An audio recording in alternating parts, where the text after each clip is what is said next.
Hey, what's up, everyone? This is THQ Tank, your official UFC Undisputed 3 community manager, bringing you our first edition of Inside the Octagon, starring Donald Cerrone and Benson Henderson. And I'm going to get off the mic here and hand it to our lead designer, Wes Bunn, and assistant producer, Nick Robertson. They're going to take you through the match and show you what's new and awesome about our ground game.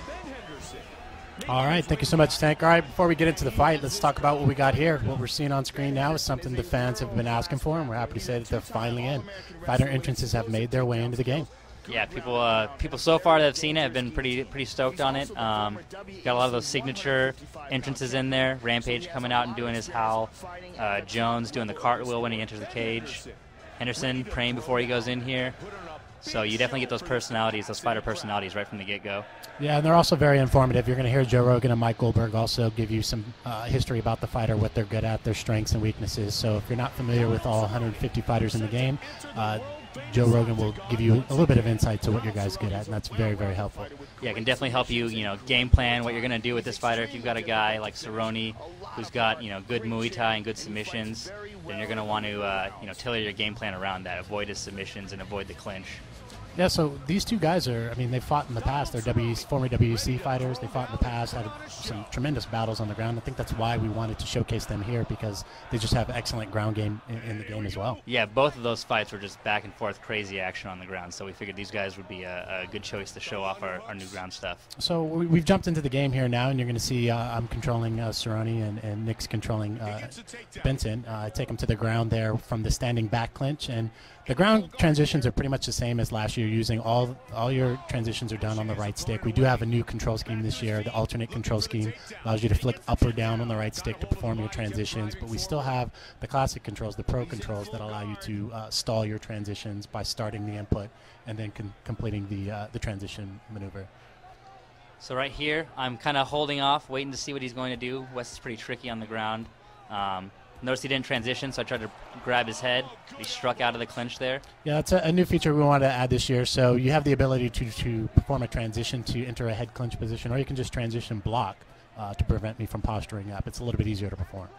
And then here I'm using some ground sway, so avoid the ground and pound. You can actually move your head, stay out of the way of those punches. We'll get back to your feet. Gives you a few different options for how to defend yourself on the ground. And we're seeing here now, this is a new position that we've added into the game. We have the seated cage position, so we have open guard variant of that, half guard variant of it, and it allows you to perform submissions off the cage, wall walk on the defensive end as you try to push me into the cage here. Why don't we talk a little bit about that? Now you can push their head up into the cage, and you can actually get more damage. You have options with using the cage.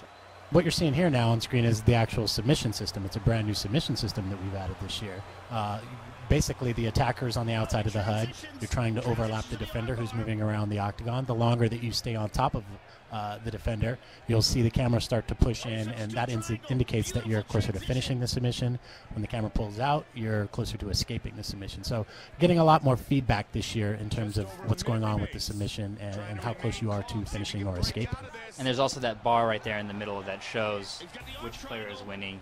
Or show the red or blue filling up, so you know when the submission is going to finish exactly. Right, the shine is gone, people. The shine is gone. Oh, he's out of it. Nicely done.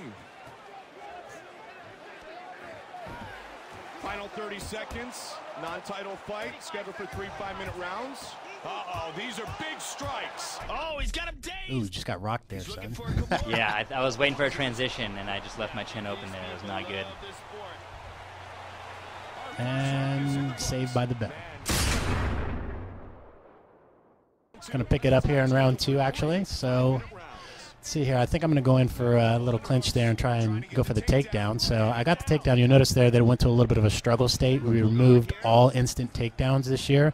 The only time you can get an instant takedown is on a major counter. So when the opponent is throwing a strike, a strong strike or a technique strike, that's when you can get that instant takedown. There's no other instances of that. And there you saw my head was up against the cage. I was trying to sway out of the way, but since the cage was there, I was unable to and had to just get right back up to my feet, clinch up here. Yeah, it definitely makes the cage more impactful this year. You can, if you want to scoot the guy up against the cage, it does more damage and it restricts their movement. Here's one of the new submissions we've added in, the Bendo signature standing guillotine. You know, he's thrown this up in a lot of fights, so something we definitely had to include in there. Oh, he threw an elbow from the bottom, too, as well. Got a lot of technique strikes from the bottom that can actually cut your fighter this year. So you have like Kenny Florian who can throw those elbows from the bottom and cut you. And that does have an impact on gameplay. Actually slows the energy and stamina consumption rate, or recovery rate, excuse me. I'm blocking my transition there. I'm stalling on you a little bit. Yeah, and of course I'm eating some elbows because of it. So, again, with the submission system, you're definitely going to be able to see why you're winning and losing. When you're caught, call that stage caught when you're overlapping, there's a little bit of a sticky effect so that you can't just immediately escape right out of it. So you'll definitely feel it once you get your hands on it. Here now he's throwing in the Go-Go Plata. This is definitely a move I do not want to get caught in. It's one of my favorites, and to get submitted with it would be quite demoralizing. Yeah, it's pretty easy to determine who's winning and losing and who's controlling which fighter. The P1 and P2 indicate the player 1, player 2. Also, if you forget, you can look at the tape around your gloves, red corner, blue corner. That's what those colors represent. Here, I'm teeing off, getting a little cocky. I got the mount position. Still postured up, throwing some heavy strikes here.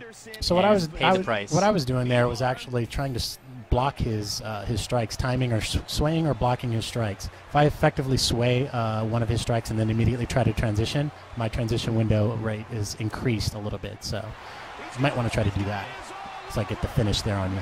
Yeah, definitely paid the price. Thought I had you, and as you can see, I did not. So yeah, that's the ground game has undergone some major changes this year. It's something that you guys are going to have to pick up and play. But the key basics for the ground game, the ground sways, allowing you to survive the rock state, which is something that you couldn't do last year. Last year you just had to cover up and hope you could weather the storm. Now you have options. You can sway to avoid strikes. You can counter grapple to catch the punch and pull the guy down into a clinch position. And again, when your opponent's postured up, if you're swaying or successfully blocking, if you try to transition immediately afterwards, you'll be able to increase the success rate of your transition. And the last thing you'll see here, we've got the the fight metric style report showing exactly what damage was done to each body part, so you know at the end of the fight why you got knocked out or submitted or just dominated. And yeah, that's going to go across all modes this year, so you'll be able to see after every fight this breakdown. So hope you guys enjoyed it. Thanks, Nick, for helping me out, and we'll be back inside the Octagon giving you some more stuff.